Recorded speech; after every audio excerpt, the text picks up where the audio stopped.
নমস্কার বন্ধুরা, এটা হচ্ছে রবিবারের ব্লগ। আর রবিবার আমি তোমাদেরকে কোনো ব্লগ দিতে পারিনি, কারণ আমি বেশি ব্লগ করতে পারিনি। এই কারণ প্রচণ্ড ব্যস্ততার মধ্যে ছিল সারাটা দিন, যার জন্য আমি বেশি ভিডিও শ্যুট করতে পারিনি বলে তাই রবিবার তোমাদের কোনো ব্লগ দিতে পারিনি। আর ওর জন্য দেখো আমি দেখেই বুঝতে পারছো কতটা চাপের মধ্যে রয়েছি। এদিকে তরকারি ফুটছে, এদিকে রবিবার আসলে অনেকটা রান্নার চাপ থাকে, তো রান্না করতে করতে এখন শীতের বেলা বুঝতেই পারছো দেরি হয়ে যায়। ওই জন্য ভিডিও করব না রান্না করব। যাই হোক, রান্নাবান্না কমপ্লিট হয়ে গেছিলো, মা খেয়ে নিয়েছিল। আর সন্ধ্যেবেলা এসেছিলো বাবা আর মা। সন্ধ্যেবেলা বাবা মা এসেছিলো, ওনাদেরকে একটু চা করে দিচ্ছিলাম, আর আমিও তার সঙ্গে একটু চা খেয়ে নিচ্ছিলাম। আর এটা দেখছো, এটা হচ্ছে সোমবারের সকালের ব্লগ। নিয়ে এসেছিলো আর মাছ। হ্যালো বন্ধুরা, সকালবেলায় শুরু হয়ে গেছে রান্নাবান্না তোড়জোড়। সকালবেলা রুটি তরকারি হয়ে গেছে, আর এখন আজকে শীষ পালং বানাবো। চিংড়ি মাছ দিয়ে ভালো লাগে, কিন্তু আজকে মাছের মাথা দিয়ে বানাবো, বড়ি দিয়ে, শীষ পালং দিয়ে। আর ওদিকে আর মাছ নিয়ে এসছে, পমপ্লেট নিয়ে এসছে, ওগুলোই আজকে রান্না হবে। তাহলে চলো, রান্না বান্না তোড়জোড় তো শুরু হয়ে গেছে। ভাবছি আজকে একটু আমের চাটনি বানাবো, নালে আম দিয়ে ডাল করব। আর কি কি রান্না করছি না করছি সবই তোমাদের সঙ্গে শেয়ার করব। সব সবজিপাতি কাটা ধোয়া হয়ে গেছে, মাছও ধোয়া হয়ে গেছে, এবার রান্নার পালা। আর এখন একটু চা বসিয়ে নিয়েছি, চাটা খেয়ে নিই। আর এখানেও আছে, ঝটপট চাটা খেয়ে নিয়েছি, নিয়েই রান্না বান্না শুরু করে দিয়েছি। আর এদিকে তো বুঝতেই পারছো কি কি রান্না হবে।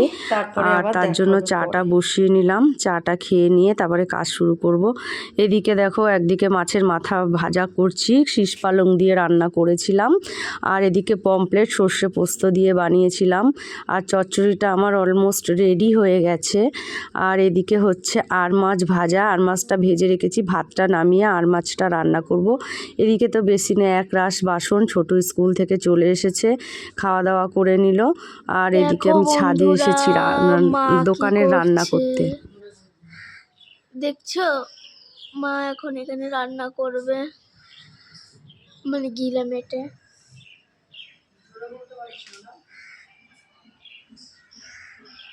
দেখো, এখানে এখন মা গিলা মেটে রান্না করবে।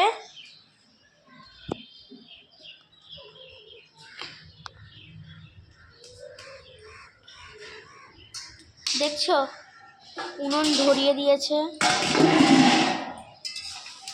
কি করব বলো বন্ধুরা, সবসময় কি আর ঘরে গ্যাসে এতটা তরকারি করা সম্ভব? আর ছাদে যখন কাঠ রয়েছে, কাঠের জালেই একটু বানাই। তারাও তোমাদেরকে একটু ভালোভাবে দেখাই। পরে দেখাবি, পুরো কমপ্লিট হোক তখন দেখো।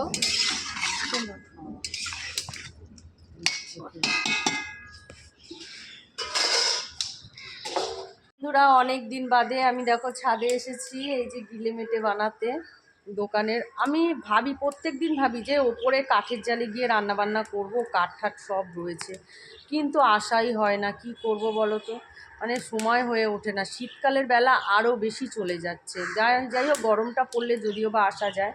তা গিলে মেটেটা করতে এসেছি ওই জন্য ছাদে। আর দেখো চারিদিকে কাঠ কিন্তু ভর্তি, এসে বেশ ভালোই লাগছে। দেখো চারিদিকটা কত সুন্দর, আর আজকে ঠান্ডাটা অনেক কম আছে। তাহলে রান্নাটা করে নিয়ে আবার তোমাদের সঙ্গে পরে দেখা করছি। চলো, টাটা। যাই হোক, আমার তো গিলে মেটেটা রেডি তোমাদের সঙ্গে কথা বলতে বলতে। আর কাঠের জালে খুব তাড়াতাড়িও রান্না হয়, আর রান্নার টেস্টটাও দারুণ হয়। তাহলে চলো, আজকের মতন ভিডিওটা এই পর্যন্তই। আবার দেখা হবে কালকে নতুন কোনো ব্লগ নিয়ে। আমার তো একদম গিলে মেটে ওই যে পুরো কমপ্লিট হয়ে গেছে, এবার ঢেলে নিয়ে নিচে চলে যাবো।